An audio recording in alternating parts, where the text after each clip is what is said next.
Now, think back to your school days. Did you get your work back from your teacher covered in spelling corrections? If you did it help you to learn? Some teachers are now not correcting all of a child's spelling mistakes because they think it will damage their self-confidence. One MP, indeed, Andrew Sellis, was so incensed he raised in the House of Commons, arguing it's a false kindness that stops children learning from their mistakes. Well, we asked these people in Manchester city centre whether they think spelling is important.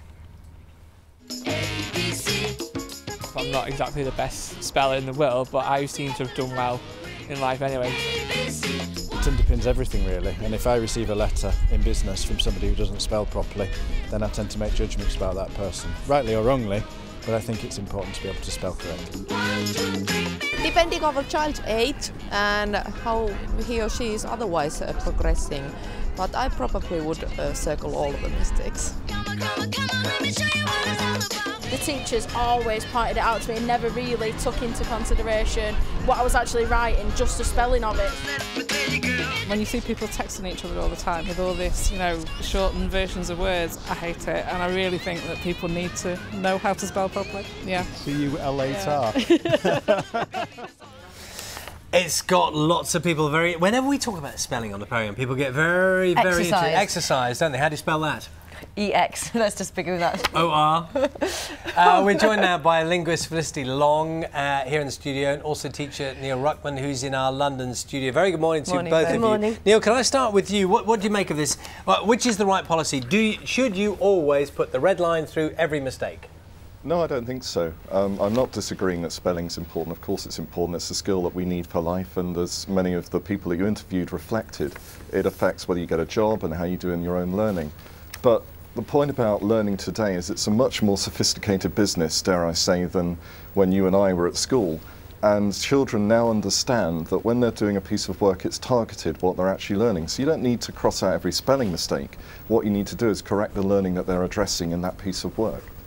OK. Felicity, let's pick up some of those points with you. You work in admissions at the university and you're a linguist as well. Yes. Right. Do you think every single mistake should be highlighted and children should learn that way? I think, first of all, we've got to remember that learning is a spectrum, and for some children it's going to be more appropriate not to correct every single spelling if they have special educational needs, for example. But for children who are certainly capable of picking it up, then I think, yes, you should correct it. I think once you've got a particular spelling in your head, it's very difficult to change that, and it will be confusing to a child to be told that what they've written is incorrect, is correct rather, and actually find out that they spelt it incorrectly later. But possibly you won't be surprised to hear, Neil, that a lot of people getting in touch with us this morning are not comfortable with the way you're approaching this. For example, let me pick out a couple.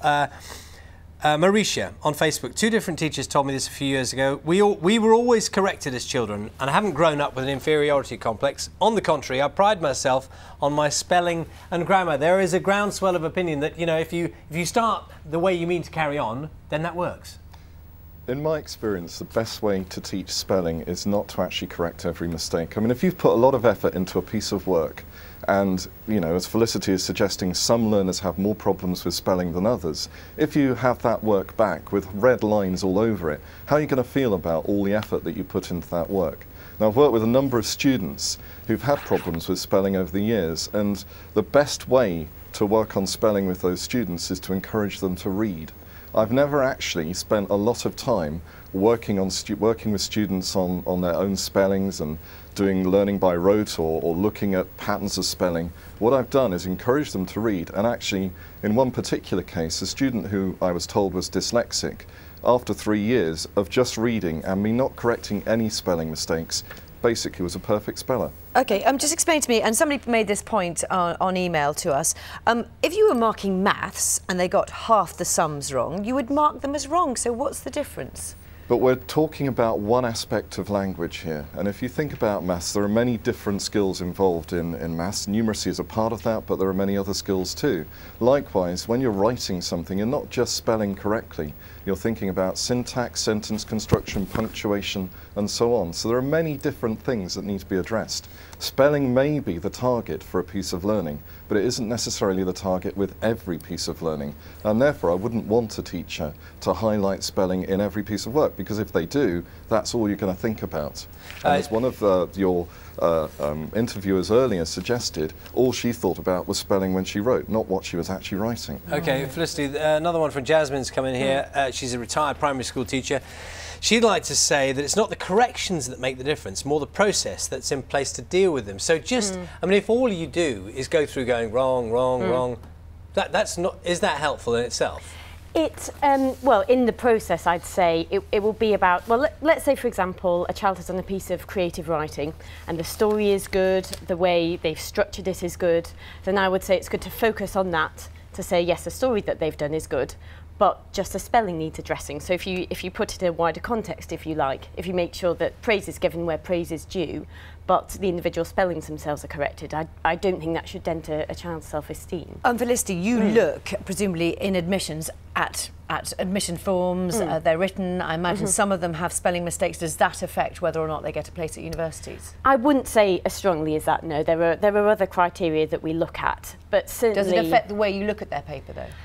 Yes, it does. First impressions are always helpful, and I always advise young people when they're writing the personal statement, so the long essay section of their UCAS, University Application Form, double check it and check the spelling. It just gives it a very good first impression.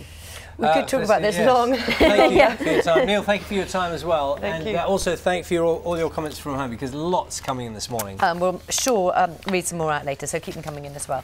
It is 7:47.